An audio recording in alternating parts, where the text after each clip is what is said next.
अब हम देखेंगे composition of the atmosphere. Do you know that the air we take in while breathing is actually a mixture of many gases?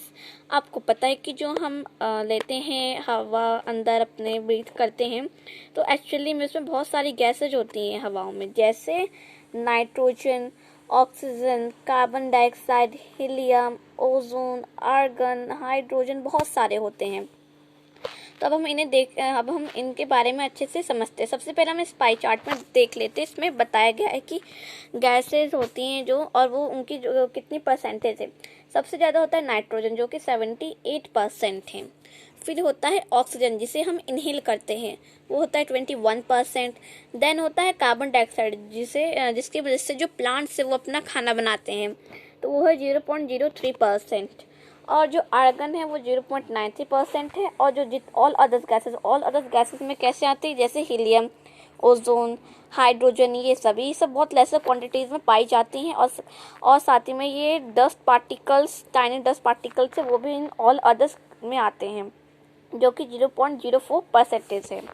तो हमने pie chart देख लिया। अब हम देखते हैं के बारे में अच्छे से। यहाँ पे nitrogen and oxygen are two gases which make up the bulk of the atmosphere। इसमें बताया जा रहा है कि जो नाइट्रोजन है और ऑक्सीजन है, ये ऐसी दो गैसेज हैं जो मिलके बल्क ऑफ द एटमॉस्फेयर बनाती है। इंपॉर्टेंट है carbon dioxide, helium, ozone, argon, hydrogen are found in lesser quantities. और ये बताया जा रहा है कि जो आर्गन आप देखिए कितने कम परसेंटेज में है, हाइड्रोजन है जो ये, और हीलियम, ओजोन, ये सब बहुत कम मात्राओं में पाई जाती हैं। और खासकर जो ऑल अदर्स गैसेज में मैंने आपको बताया कि ये कौन सी गैसेज होती है, टाइनी डस्ट पार्टिकल्स, ये भी प्रेजेंट रहते हैं एयर में और ये भी लेस क्वांटिटीज में पाई जाती हैं। ओके, नाउ अब हम देखते हैं कि ये जो पाई चार्ट है हमने तो देख लिया कि इसमें परसेंटेज बताई गई हैं गैसेस की। अब हम इसमें नाइट्रोजन के बारे में पढ़ते हैं कि नाइट्रोजन का क्या काम है हमारे एटमॉस्फेयर में और वो क्यों इतना इम्पोर्टेंट है।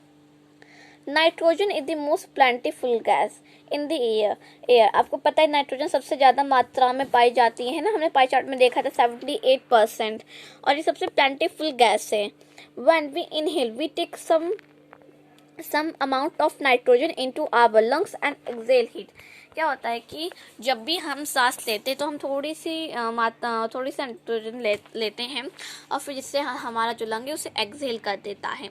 But plants need nitrogen for their survival. लेकिन जो प्लांट्स हैं उनको भी नाइट्रोजन की ज़रूरत होती है अपने सर्वाइवल के लिए। अब नाइट्रोजन की क्यों ज़रूरत होती है, ये आपने साइंस में चैप्टर नंबर 1 में पढ़ा होगा। अगर आपने नहीं देखा है तो मैंने वीडियो बना रखी है साइंस के चैप्टर नंबर 1 की, वो आप देख सकते हैं, डिस्क्रिप्शन बॉक्स में लिंक है।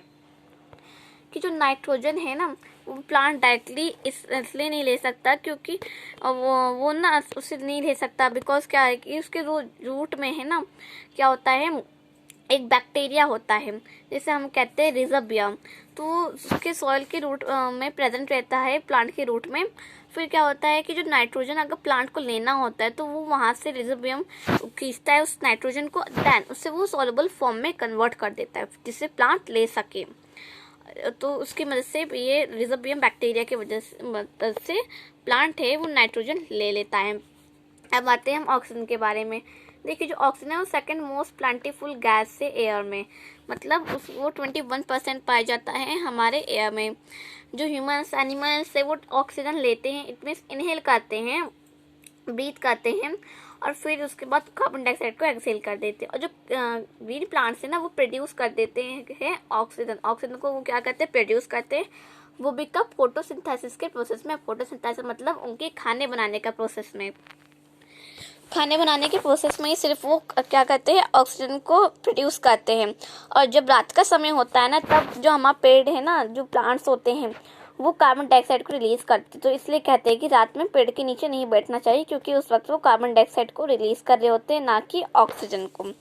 और दिन के समय में वो ऑक्सीजन को रिलीज कर रहे होते हैं क्योंकि तब फोटोसिंथेसिस प्रोसेस चल रहा होता है। तो यही बताया गया है कि हम पेड़ को ज़्यादा डिफॉरेस्टेशन कर रहे हैं जिसकी वजह से जो बैलेंस है डिस्टर्ब हो रहा है, इसलिए हमें ऐसा बिल्कुल भी नहीं करना चाहिए। अब हम देखेंगे कार्बन डाइऑक्साइड के बारे में। जो कार्बन डाइऑक्साइड है वो अनदर इम्पॉर्टेंट गैस है। जो ग्रीन प्लांट्स है ये इसे यूज़ करते हैं कार्बन डाइऑक्साइड को अपना खाना बनाने के लिए और फिर ऑक्सीजन को रिलीज़ कर देते हैं। जो ह्यूमंस एनिमल्स है ये सब क्या रिलीज़ करते हैं, ये सब रिलीज़ करते हैं कार्बन डाइऑक्साइड। जो अमाउंट है कार्बन डाइऑक्साइड की जो रिलीज़ हो रही है ह्यूमन से एनिमल्स से ये इक्वल अमाउंट में एकदम सही है कि हाँ रिलीज़ हो रही। लेकिन क्या हो रहा है कि दिन पे दिन जो कार्बन डाइऑक्साइड है वो उसका मात्रा बढ़ती जा रही है। इट मीन्स इसमें बताया जा रहा है कि जैसे हमने अभी देखा था इंट्रोडक्शन वीडियो में कि कैसे जो कार्बन डाइऑक्साइड है वो बढ़ता जा रहा है, ग्रीन हाउस बनते जा रहे हैं। तो इसकी वजह से तो किसके वजह से हो रहा है, यहाँ पे फैक्ट्रीज की वजह से। फैक्ट्रीज में स्मोक निकलते हैं, जो कार के फ्यूम से उसमें से स्मोक निकलते हैं, तो उनके वजह से हो रहा है ये सब, जिससे बैलेंस हमारा डिस्टर्ब हो रहा है। इसलिए परफेक्ट बैलेंस बनाने के लिए हमें ऐसा कुछ नहीं करना चाहिए।